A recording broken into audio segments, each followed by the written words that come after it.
Hello, what's up everybody? Welcome back to the channel. I hope you all are doing great. My name is Abhinav Oza and you are watching #unseen. So basically आज हम लोग बात करने वाले एक बहुत ही important topic के बारे में जो कि है बिहार स्टूडेंट क्रेडिट कार्ड योजना।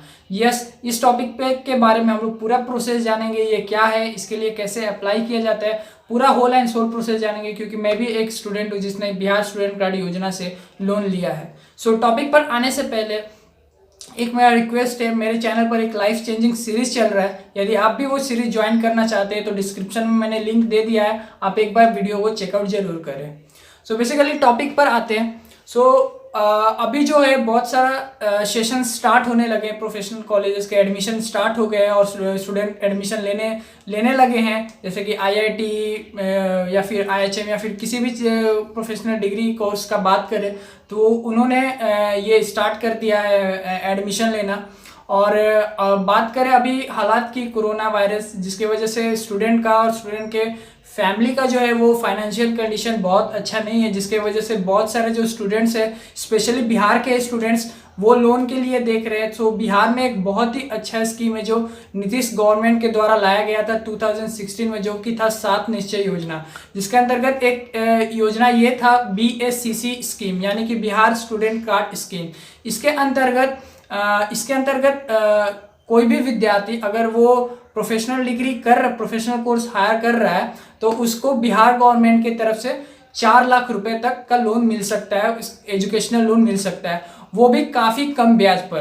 तो सबसे पहले इस टॉपिक पर आने से पहले हम लोग बात कर लेते हैं कि आपको क्या क्या रिक्वायरमेंट है, क्या क्या डॉक्यूमेंट्स है वो आपको लगेंगे बिहार स्टूडेंट क्रेडिट कार्ड योजना के लिए अप्लाई करने के लिए। सो गाइस, सबसे पहले देखेंगे कि आप जिस कॉलेज में एडमिशन ले रहे हैं या आपने जिस कॉलेज में एडमिशन लिया है वो कॉलेज इस लोन के लिए एलिजिबल है या नहीं है। तो उसके लिए आपको सबसे पहले क्रोम पे जाना, गूगल पे जाना पड़ेगा, वहाँ पे NAMNSSBY सर्च करना पड़ेगा, जो कि बिहार गवर्नमेंट का ऑफिशियल वो लोन वाला वेबसाइट है। सो वहाँ पे जाने के बाद आपको एक टैब दिखेगा, approval list of college for BCC। मैं स्क्रीनशॉट डाल दूंगा, आप देख लीजिएगा। अप्रूवल लिस्ट ऑफ कॉलेजेस पर जैसे ही आप लिस्ट पर क्लिक करेंगे आपके सामने ऐसा ऑप्शन आ जाता है, इसमें शायद नहीं दिख रहा है, मैं स्क्रीनशॉट डाल दूंगा, जिसमें कि लिखा है इंस्टीट्यूट स्टेट, यानी कि आपका जो कॉलेज है, आप जिसमें एडमिशन लेने वाले हैं या आप जिसमें ऑलरेडी स्टडी कर रहे हैं, उसमें आपको इंस्टीट्यूट स्टेट में डालेंगे। और इंस्टीट्यूट स्टेट में जितने भी हमारे 29 स्टेट्स है, 29 स्टेट्स का लिस्ट है, उसमें आप डालेंगे और फिर उसमें आप डिस्ट्रिक्ट डाल लेंगे। तो फिर जैसे ही वो डालेंगे वहाँ के मतलब जितने भी कॉलेजेस है जो कि अप्रूव्ड है इस लोन के लिए, उसका लिस्ट आ जाएगा। जैसे कि हम एक एग्जाम्पल ले लेते हैं, जैसे बिहार में ले लेते हैं पटना का और सर्च करते हैं। सो हम लिस्ट देख सकते हैं गाइज, बहुत लंबा लिस्ट आ चुका है। यहाँ पे अप्रोक्स 113 कॉलेजेस है टोटल पटना में, जिसमें ये बिहार स्टूडेंट कार्ड के लिए अप्रूवल है। सो गाइज आप देख सकते हैं, आप इसके द्वारा ये चेक कर सकते हैं अपने कॉलेज के बारे में कि आपका कॉलेज अप्रूवल है कि नहीं है इस लोन के लिए। सो बढ़ते हैं आगे और देखते हैं क्या क्या रिक्वायर्ड डॉक्यूमेंट है इस योजना को मतलब अप्लाई करने के लिए। सो बेसिकली मेरे पास लिस्ट है, मैं इसका फोटो क्लिक करके स्क्रीन पर डाल दूंगा। सबसे पहला जो चीज़ है वो है बोनाफाइड। बोनाफाइड यदि आप नहीं जानते तो बोनाफाइड वो होता है मतलब कि आप जिस कॉलेज में पढ़ रहे हैं, जिसमें एडमिशन लिए हैं, सो उस कॉलेज में आपको बोनाफाइड के लिए अप्लाई करना पड़ता है कि और फिर आपको बोनाफाइड मिलता है, यानी आप उस कॉलेज के स्टूडेंट है या नहीं है। जैसे कि मेरे कॉलेज का बात करें तो मेरा बोनाफाइड जो है ये है, देखिए गाइस, ये मेरा बोनाफाइड सर्टिफिकेट है। मैं इसका फोटो लेके स्क्रीन पे लगा दूंगा। इस पे लिखा है कि it is certified that Abhinav Ojha, roll number इतना इतना, फादर्स नेम इतना, bonafide student of first semester of 3 year BSc in hospitality and hotel administration. और यहाँ पे कॉलेज के जो HOD प्रिंसिपल है उनका साइन मोहर रहेगा और ये कॉलेज का जो ऑफिशियल पेपर रहेगा उसके ऊपर ये प्रिंटेड रहेगा। सो ये होता है गाइस बोनाफाइड। और अगला चीज़ है फी स्ट्रक्चर। फीस स्ट्रक्चर भी आप इजीली आप नाम से ही समझ गए होंगे कि आपका जो कॉलेज का फीस स्ट्रक्चर है जो सेमेस्टर वाइज लगता है उसका स्ट्रक्चर, और हॉस्टल का फीस जो होता है उसका एक उनको प्रिंट चाहिए होता है। अगला है स्टूडेंट आधार कार्ड। ये सिंपल है, आपका जो आधार कार्ड चाहिए। फिर आवासीय प्रमाण पत्र यानी कि आपका रेसिडेंशियल प्रूफ चाहिए। आप जहाँ भी रहते हैं वहाँ से आप अपना जो नज़दीकी ब्लॉक है, आपका जो ब्लॉक है वहाँ से इजीली आप आवासीय बना सकते हैं। और अगला है स्टूडेंट पैन कार्ड। जी हाँ, आपका पैन कार्ड भी होना बहुत ही ज़्यादा ज़रूरी है क्योंकि वो रिक्वायर्ड डॉक्यूमेंट में है, तो आपको तो पैन कार्ड बनवाना पड़ेगा अगर नहीं है तो। अगला है स्टूडेंट बैंक पासबुक। आपको एक बैंक में खाता भी खुलवाना पड़ेगा, किसी भी आप बैंक में खाता खुलवा सकते हैं, और उसका आपको पासबुक का रिक्वायरमेंट है, पासबुक लेकर जाना है। नेक्स्ट है 10th certificate and 12th certificate. जी हाँ, आपका 10th का और 12th का जो सर्टिफिकेट है वो लेकर जाना है, और वो बिल्कुल ओरिजिनल होना चाहिए। यानी कि जो आपको स्कूल से प्राप्त हुआ है और कॉलेज से प्राप्त हुआ है 10th और 12th का, वो आपको लेकर जाना है सर्टिफिकेट। और आप मार्कशीट भी लेकर जा सकते हैं। मार्कशीट मतलब सर्टिफिकेट तो कंपलसरी है, साथ में अगर आप मार्कशीट ले जाते हैं तो वो भी मतलब सही होता है, प्रीफरेंस सही होता है आपके लिए। सो दोनों चीज़ें जो है वो आप ओरिजिनल लेकर जाइए जो आपको कॉलेज से मिला हुआ है। तो ये जो टोटल था ये स्टूडेंट का डॉक्यूमेंट था, ये स्टूडेंट का डॉक्यूमेंट चाहिए। अब बढ़ते हैं पेरेंट्स का, यानी आपके फादर का, जो भी आपके कोऑर्डिनेटर है मतलब आपके फादर या फिर मदर, उनके लिए। जैसे कि पहला है फादर्स पैन कार्ड, यानी कि फादर का पैन कार्ड चाहिए, या फिर मदर का, जो भी आपका गार्जियन है उनका पैन कार्ड चाहिए। फिर चाहिए फादर्स आधार कार्ड, फादर्स का आधार कार्ड चाहिए। फिर फादर्स वोटर कार्ड, फादर्स के जो वोटर कार्ड है वो भी चाहिए। अगला है फादर्स बैंक पासबुक, जो आपके पिताजी का या फिर माता का जो भी पासबुक है बैंक का, वो बैंक का पासबुक आपको ले जाना है। और अगला है father's bank statement last 6 month, यानी कि पिछले 6 महीने का आपके पिताजी का जो भी बैंक स्टेटमेंट है उसका आपको जेरोक्स करवाना है, जेरोक्स लेकर जाना है। और जो अंतिम है वो है 3 फोटोज स्टूडेंट का और 3 फोटो फादर का, यानी कि टोटल 14 डॉक्यूमेंट्स है, पेपर से, जो कि आपको लेकर जाना है। मैं इसका फोटो लेके अच्छे से डाल दूंगा, आप अच्छे से पढ़ लीजिएगा, देख लीजिएगा क्या क्या चीज़ें है इसमें से। अगर आपको एक भी चीज़ें नहीं रहता है तो फिर आपको वहाँ पे परेशानी हो सकता है।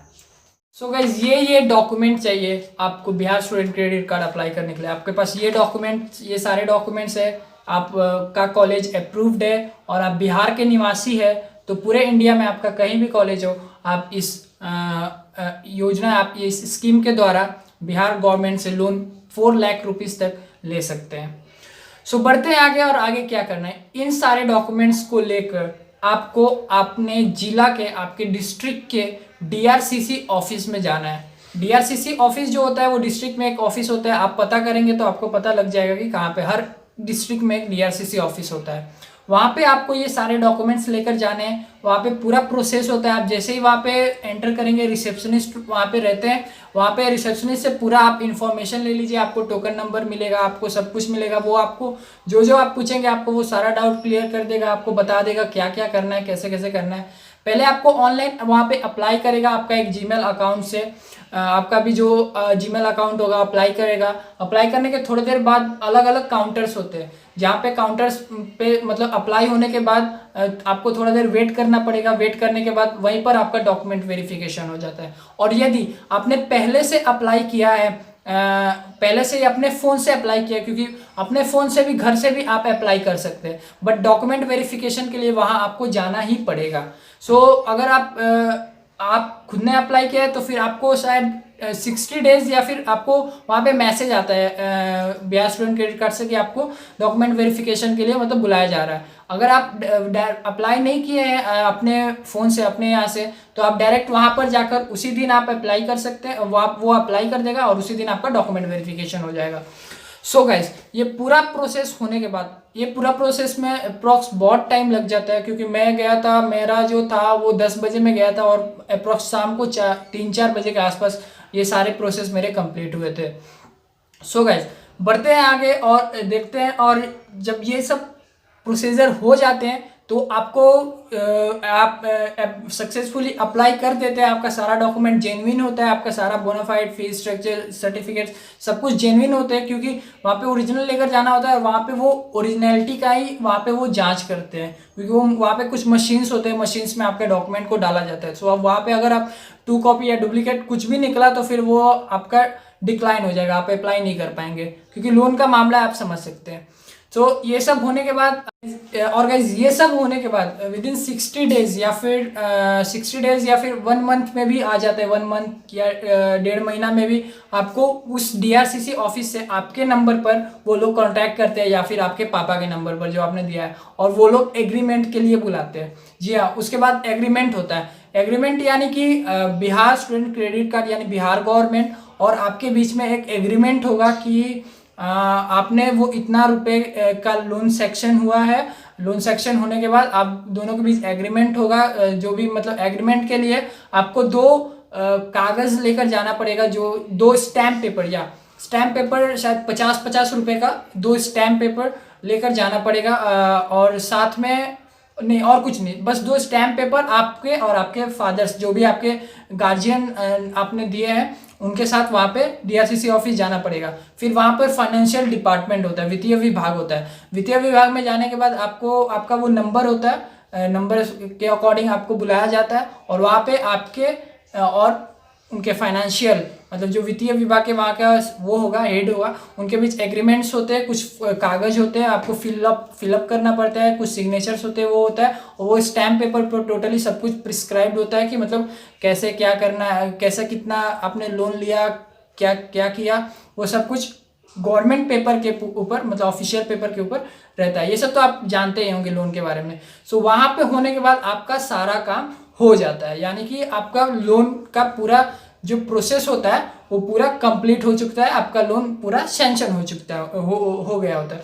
और उसके बाद वहीं पर होने के बाद आपको ये कार्ड मिलता है, यानी कि ये बिहार स्टूडेंट क्रेडिट कार्ड है, वहीं पे आपको मिल जाता है, जो कि प्रूफ हो जाता है कि ये आपने मतलब आपका लोन पूरी तरह से सैंक्शन हो गया। अब उसके बाद क्या होता है, उसके बाद जैसे जैसे आपका टाइम आता है, मतलब सेमेस्टर वाइज, लाइक आपने फर्स्ट सेमेस्टर को तो आपको खुद ही देना पड़ेगा, उसके बाद जैसे ही सेकेंड सेमेस्टर का टाइम आता है, सेकेंड सेमेस्टर के का डेट निकलता है आपके कॉलेज में, जस्ट उसके 1 मंथ पहले आपको अप्लाई करना पड़ता है। सो गाइस ये वीडियो ऑलरेडी बहुत ज़्यादा लंबा हो चुका है और मैंने इसमें आपको पूरा प्रोसेस बताया, पूरा डॉक्यूमेंट्स बताया कि कैसे क्या करना है, कैसे अप्लाई करना है। सो मैं भी अगला वीडियो में आपके रिक्वेस्ट के ऊपर बना सकता हूँ कि अगले मतलब सेमेस्टर वाइज लोन के लिए अप्लाई कैसे करें खुद से, क्योंकि अब एक बार एग्रीमेंट हो जाने के बाद आपको DRCC ऑफिस जाने का कोई ज़रूरत नहीं पड़ता है। आप घर से ही अपना नेक्स्ट सेमेस्टर का लोन का PDF जो होता है वो वेबसाइट पर अपलोड करके मतलब लोन आपको कॉलेज में आता रहेगा।